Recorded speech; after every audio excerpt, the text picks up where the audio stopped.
सभी भक्तों को जय माता की और सभी भक्तों को होली की हार्दिक शुभकामनाएं माँ भगवती दरबार से। देखिए भक्तों, होली का पर्व चल रहा है और सभी लोग किसी न किसी तरह से परेशान जाता रह रहे हैं। कोई अपने शत्रु पक्ष से ज़्यादा परेशान रहता, कोई कैसे परेशान रहता, उनके लिए कुछ उपाय कहे गए हैं, तो बताए गए हैं, तो आप सभी लोग ध्यान देंगे। देखिए, सबसे पहले कहा जाता है कि ऋण मुक्ति के लिए कुछ एक मंत्र देना चाह रहा हूँ। ओम श्रीं ह्रीं दारिद्र्य विनाशिनी धन धान्य समृद्धि देही देही दक्षिणा वर्त संखाय नमः।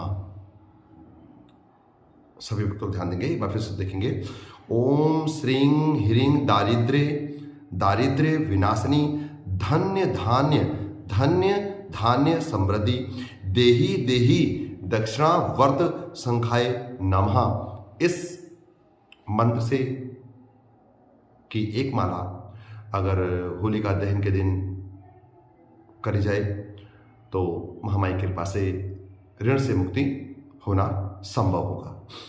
इसके साथ साथ अगर किसी के घर में कहा जाए कि होलिका का तंत्र हो रहा है, होलिका तंत्र बहुत ज़्यादा हो चुका है और सभी भक्त परेशान हैं और उससे शत्रु पक्ष आप पर ज़्यादा हावी हो रहा है, तभी देखिए होलिका पूरे साल में दो ही पर्व ऐसे होते हैं, होली और दीपावली, जिसमें आसुरी शक्ति ज़्यादा उत्तेजित हो जाती हैं, ज़्यादा परेशान करने लगती हैं। तो उन लोगों के लिए कहा गया है कि देसी घी में भीगे 2 लौंग, 1 बतासा, 1 पान का पत्ता होलिका दहन में अर्पित करें और इन तीनों चीज़ों को पहले अपने घर में घुमा लें, अपने ऊपर घुमा लें और रात्रि के समय होलिका दहन में जाकर उसको अर्पित कर दें और अगले दिन प्रातःकाल जाकर वहाँ की थोड़ी राख ला के एक तो अपने घर में उसका छिड़काव कर लें। दूसरे नंबर पर उस राख से जिस किसी विशेष व्यक्ति पर लगता है कि मुझ पर जादू टोना करा हुआ है या मेरे से जादू टोने का असर खत्म नहीं होता, उस राख को अपने पूरे शरीर पर लेप करना है। उसके बाद 1 घंटे बाद उससे स्नान करना। महामाई की कृपा से, महामाई के आशीर्वाद से उसको नहाने से तांत्रिक क्रिया दूर होंगी और नहाने के बाद थोड़ा गंगा जल और तुलसी के पत्ते पात्र चबाने हैं। जय माता के भक्तों। इसके बाद देखिए, इन्हीं दिनों कहा जाता है कि होली का पर्व है और इस बात जैसे कहा गया है कि होली भी कल पूजन होली है और खेलने वाली होली 8 तारीख को है, यानी बुधवार के दिन है। और उसी प्रकार से कहा जाए, जैसे बहुत से वक्त कहते हैं कि हमारा बच्चा प्रतियोगिता में पास नहीं हो पा रहा है, हमारे बच्चे का रिजल्ट अच्छा नहीं आ रहा है, या हमें कोर्ट कचहरी के मामले में जा रहे हैं, हमें वहाँ सफलता नहीं मिल रही है, या हम किसी साक्षात्कार में जा रहे हैं भक्तों और हमारा साक्षात्कार पूरा नहीं हो पा रहा है, हमारे बदले किसी और का नंबर आता, तो उन लोगों के लिए छोटा सा उपाय बताना चाहूँगा। देखिए, बृहस्पतिवार का दिन आने वाला है, फागुन मास की होली है और इसी में 250 ग्राम सरसों आपने बृहस्पतिवार के दिन खरीदनी है और उसे 2 दिन अपने घर के मंदिर में रखना है। मंदिर में रखने के 2 दिन घर में मंदिर में रखने के बाद रविवार के दिन उसको एक कांच की कटोरी में आपने भरना है और कांच की कटोरी में भरने के बाद उस कटोरी को यानी नीचे से, जमीन तल से कुछ ऊंचे ऊपर स्थान पर उस सामान को आप रखेंगे और उसके बाद रखना भी उसे उत्तर पूर्व यानी कोने में है, उत्तर पूर्व के कोने में आपने रखना है। और जब कभी भी आप किसी बच्चे का, अगर आपका बच्चा पेपर के लिए जा रहा है या बच्चा आपका साक्षात्कार के लिए जा रहा है या आप कोर्ट कचहरी के लिए जा रहे हैं या आपके बनते बनते काम नहीं बन रहे हैं, कोई जमीन संबंधी मामला, तो उसके 2 दाने आप अपनी जेब में डाल के लेके जाइए। महामाई की कृपा से उसमें आपको सफलता प्राप्त होगी, क्योंकि ये अपने आप में ऋषियों के द्वारा सिद्ध अभिमंत्रित उपाय माना गया है। इससे सरसों सिद्ध हो जाती है। इसके साथ साथ एक उपाय और बताएंगे भक्तों।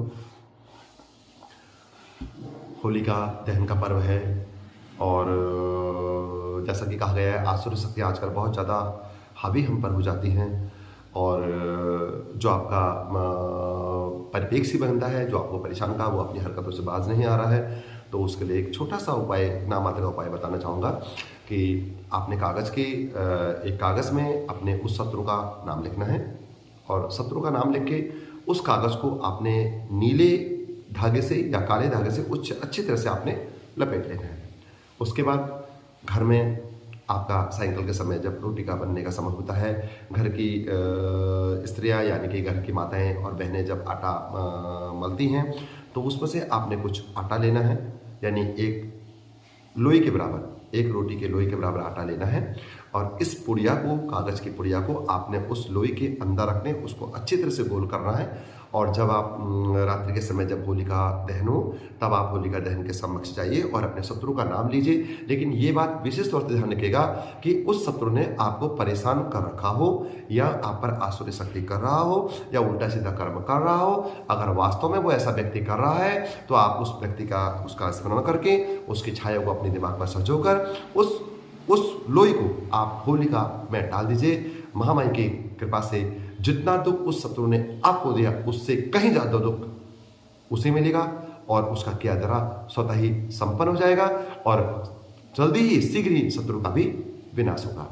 तो भक्तों, ये आपको संबंधी उन चीज़ों के संबंध में जो लोग जादू टोने के संबंध में उसके लिए उपाय थे। सब साधारण उपाय एक और बताना चाहूँगा।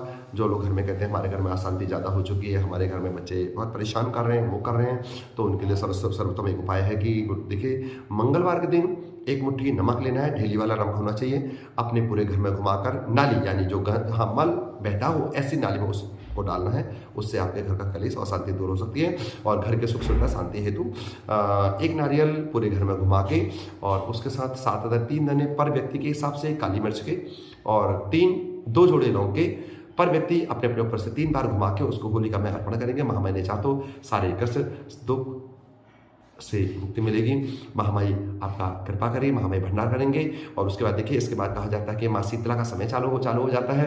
होलिका के बाद जितने भी छोटे बच्चे हैं या दूध पीने वाले बच्चे हैं, अबोध बच्चे हैं, वो उनकी माताएं ध्यान रखेंगी कि एक काले कपड़े में एक जोड़ा लौंगा, थोड़ा सा कपूर बच्चों के गले में, हाथ में बात कर रखें। महामाई की कृपा से शीतला माता का आशीर्वाद हमेशा मिलता रहेगा। चलिए भक्तों, आगे को फिर मिलते हैं। जय माता की।